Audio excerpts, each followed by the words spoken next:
There are YouTube channels you stumble across, watch once, and forget about by the next morning.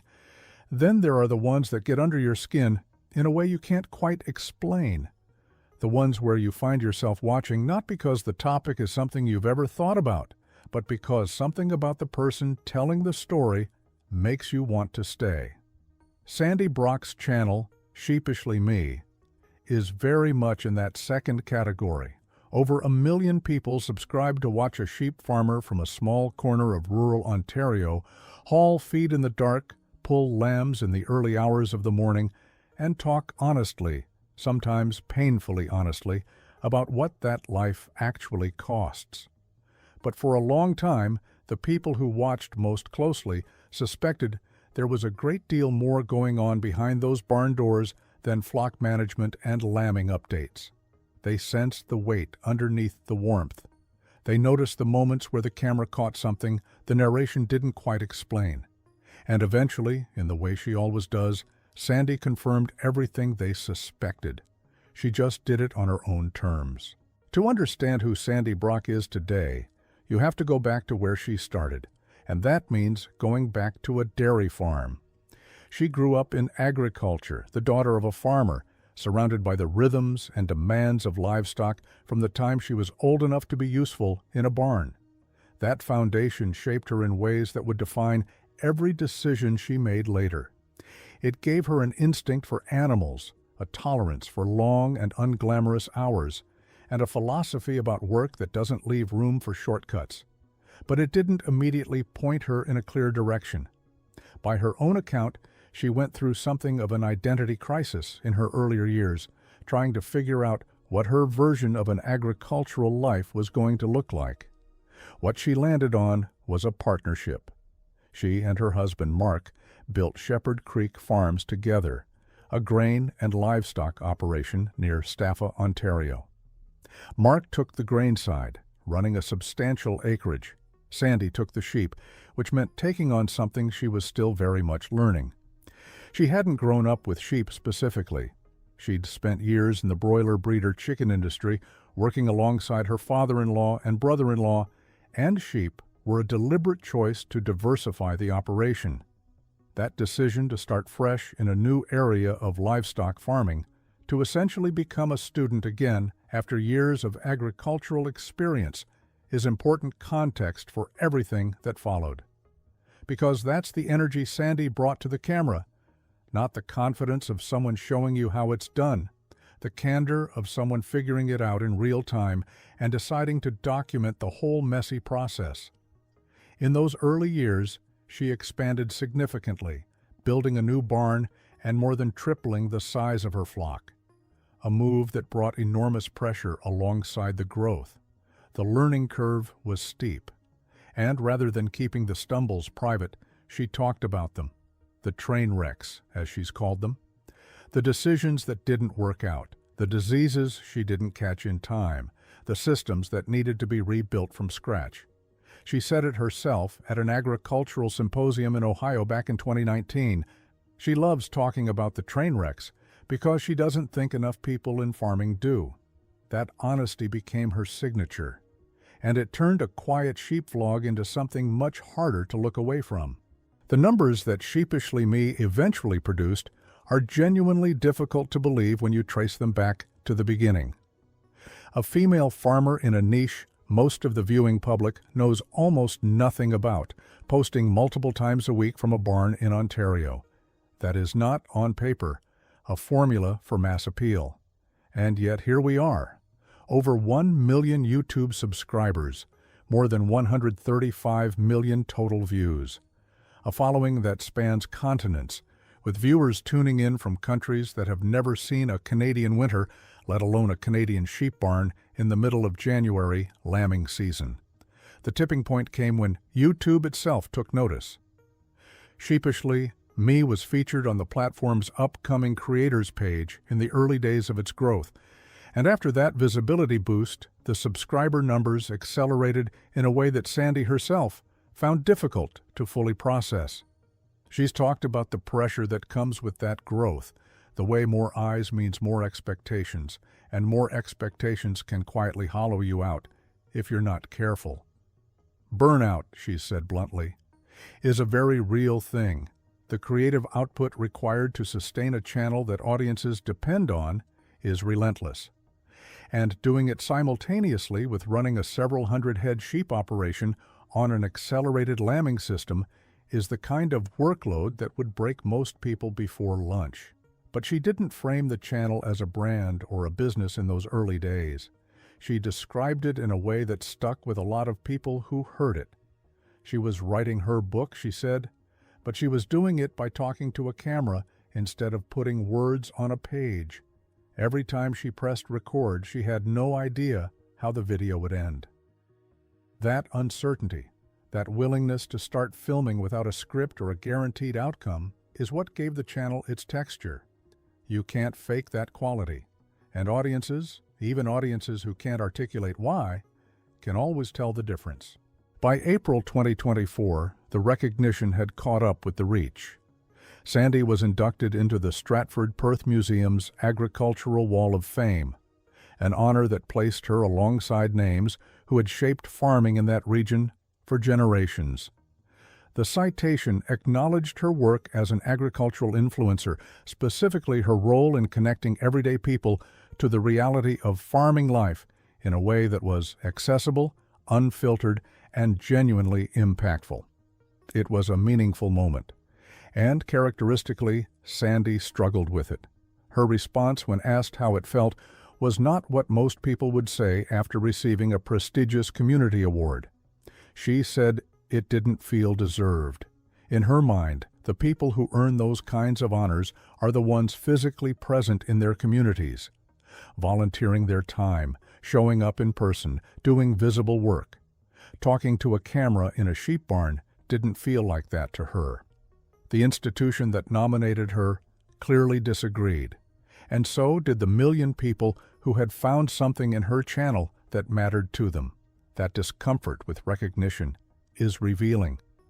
It's part of a pattern that runs through everything Sandi has shared publicly, a consistent undercurrent of self-doubt that sits alongside the ambition and the work ethic, a tendency to minimize what she has built while simultaneously continuing to build it. Her long-term viewers had picked up on this years before she named it directly. They sensed it in the way she talked about her decisions, in the pauses before certain answers, in the videos where the cheerfulness had a bit too much effort behind it. They didn't know the details, but they knew something was there. And then came 2023, and suddenly the details were impossible to ignore. In February of that year, Sandi's daughter Jess was diagnosed with cancer. Jess was 21 years old. She was in the middle of her life, working a job she loved, spending summers outdoors, living the way a young woman in her early 20s is supposed to live. And then everything stopped. What followed over the next several months was one of the most brutal medical journeys any family can be asked to endure. 2 surgeries, fertility treatment, a full course of chemotherapy. All of it compressed into a period of time that Sandi documented openly because being closed off about things is simply not in her makeup. She wrote about watching her daughter struggle to move from the couch to her bed. She wrote about the summer that should have been the one where Jess would have been out with friends, working in the field she loved, living the life that had been suddenly and violently interrupted.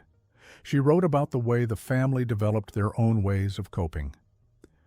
Mark retreated to his cabin, found quiet, listened to audiobooks among the trees. Jess turned to reading when she had the energy for it, and eventually started a book journal. Sandi found her way through music, the way she often does, and through the act of writing, the newsletters, the blogs, the camera. The farm kept running, the channel kept uploading. The momentum of a life built around perpetual forward motion didn't stop just because the ground had shifted. There's a particular moment she wrote about that stuck with a lot of people who follow her. It was August 2023. Jess was at the end of her treatment. She walked up to the bell, the one that cancer wards hang for exactly this moment, the one patients ring when treatment is complete. And she rang it. And Sandi, watching from behind her, saw the nurses standing there with tears on their faces. These were the same people who had been in the building with Jess every day through the worst of it. They had watched her struggle, they had watched her fight, and when she finally crossed that finish line, they felt it just as much as her family did. That image of nurses who deal with this every single day, still moved to tears by one young woman ringing a bell, is the kind of detail that can't be manufactured. Sandi shared it because that's what she does. She shares the real things. By early 2024, she wrote that life had become noticeably quieter. She described sitting across from Mark one morning over coffee and noting, almost with surprise, how much calmer everything felt when the family wasn't in the middle of a cancer diagnosis. The void left by that particular kind of chaos was palpable, and her community, people who had followed the whole journey in real time, exhaled with her. What Jess's illness brought into focus for a lot of people was something that had always been present in Sandi's content, but was easy to miss if you were only half paying attention. There is grief woven through this channel, not the performed kind, not the strategic vulnerability that some creators use to manufacture connection, but real, recurring, personal grief that doesn't resolve neatly and doesn't go away on schedule. There is a woman named Amy. Sandi doesn't over-explain the loss, and she doesn't need to. What she has written about multiple times over multiple years is the way her body remembers the anniversary, whether her conscious mind is ready for it or not. Every January, something shifts. A heaviness sets in. A low-level feeling of being not quite herself that takes her a few days to trace back to the same source. The date she lost Amy. She's described it as her body trying to get her to slow down and listen. 6 years of noticing this pattern, of marking it in her writing, of letting the people who read her newsletters understand that this grief is a permanent part of who she is. It doesn't define her, but it informs her. And the viewers who had been paying attention knew it was there long before she explained it outright. This is part of what makes Sandi's channel genuinely different from most content that gets filed under the farming category. The sheep are real, the farm work is real, but the channel has always been at its core a document of a person trying to hold multiple things together at once: the work, the family, the losses, the growth, the doubt, and choosing to keep doing it with the camera running. That choice is not as easy as it looks from the outside. The platform itself hasn't always made it easy either. In July 2024, after a long and tiring day in the barn, Sandi picked up her phone and found that a video she had worked hard on had been flagged by YouTube's algorithm and suppressed. No explanation, no appeal process that felt fair, no feedback on what specifically triggered the flag. Just a video she was proud of, sitting there performing at a fraction of its normal reach because a system she has no control over decided there was a problem with it. She described the feeling with a precision that resonated with a lot of creators who have experienced the same thing. She compared it to turning in an assignment you genuinely put effort into and receiving a failing grade from a teacher who won't tell you what you did wrong. That helplessness, working hard, doing everything right by your own standards, and still getting penalized by a process you can't see or influence, is one of the quiet costs of building a career on a platform you don't own. It wasn't the first time it had happened to her, and the frustration wasn't just about that one video. It was about the accumulation of uncertainty that comes with depending on an algorithm that can change its mind about your content without warning or explanation. What made that particular month even harder was what was happening simultaneously in the barn. The same period that her video got suppressed was the period her pregnant ewes were developing pregnancy toxemia again, a metabolic disease that had been a recurring nightmare in her flock for multiple seasons, despite her best efforts to prevent it. The combination of platform frustration and flock health crisis landing in the same stretch of weeks was the kind of compound stress that doesn't show up in the highlight reel. Her response to the flock problem is worth noting because it says a lot about where she was mentally at that point. She didn't double down on the same protocols that had been failing. Instead, she spent 4 hours in a single conversation with a specialist she trusted, and in the course of that conversation, she identified something she'd been doing for a long time that had nothing to do with feeding strategies or veterinary protocols. She'd been silencing her own instincts. She'd become such a committed rule follower, so careful not to deviate from established guidelines, that she'd stopped listening to the voice inside her that said she knew her flock, and something was off. That 4-hour conversation became a turning point. She rebuilt her feeding strategy from the foundation up, and she made a decision to stop dismissing the knowledge she'd accumulated through years of direct experience with these specific animals. That decision, to trust herself, was a confirmation of something her viewers had been waiting for. She knew more than she was giving herself credit for. She had always known more, they'd seen it. She just needed to see it too. Meanwhile, the business side of what she'd built kept expanding in ways that are hard to grasp if you only encountered Sheepishly Me casually. The channel had always been the center of it, but around it a whole ecosystem had developed. The Sheepishly Me merchandise line, seasonal product launches, needle felting kits, themed advent calendars that sell out every single year, had grown from a side project into a genuine logistical operation requiring its own infrastructure. In October 2024, she moved into a dedicated warehouse and fulfillment space, making it official in a way that couldn't be dismissed as a hobby anymore. The first launch out of that building hit the kind of roadblocks that come with doing anything for the first time in a new space. Systems that worked in theory failed in practice. Things that should have been simple weren't. Her family came in to fix it.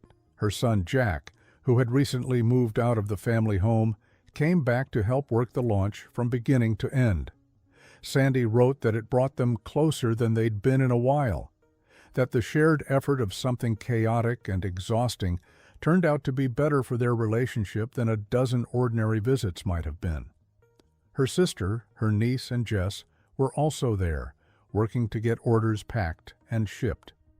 It was the kind of scene that could only happen in a family operation, everyone pulling in different directions and somehow landing in the same place at the end of it.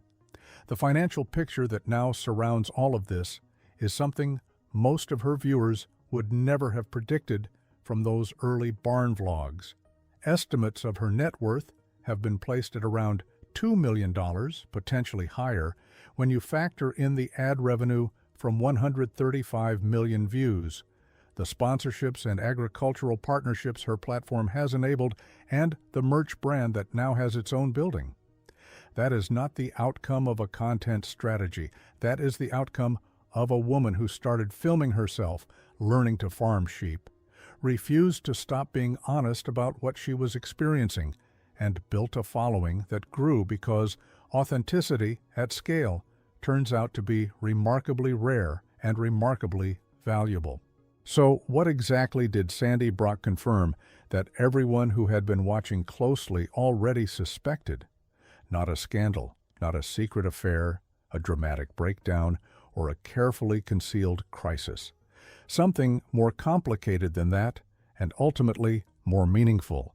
She confirmed that the weight her viewers sensed underneath the cheerfulness was real, and had always been real. The grief was real. The self-doubt was real. The fear during her daughter's illness was real. The toll of building something substantial while simultaneously running a demanding livestock operation was real. The quiet devastation of a flagged video landing on top of a sick flock, landing on top of everything else, that was real too. And the fact that she kept going through all of it, kept pressing record, kept sending the newsletter, kept showing up, that was the most real part of all. What her most attentive viewers had always sensed was that the warmth and the humor were genuine, but they were not the whole picture. That behind every lamb update and flock management breakdown was a person carrying things that had nothing to do with sheep and choosing, actively, deliberately choosing to keep the camera on anyway.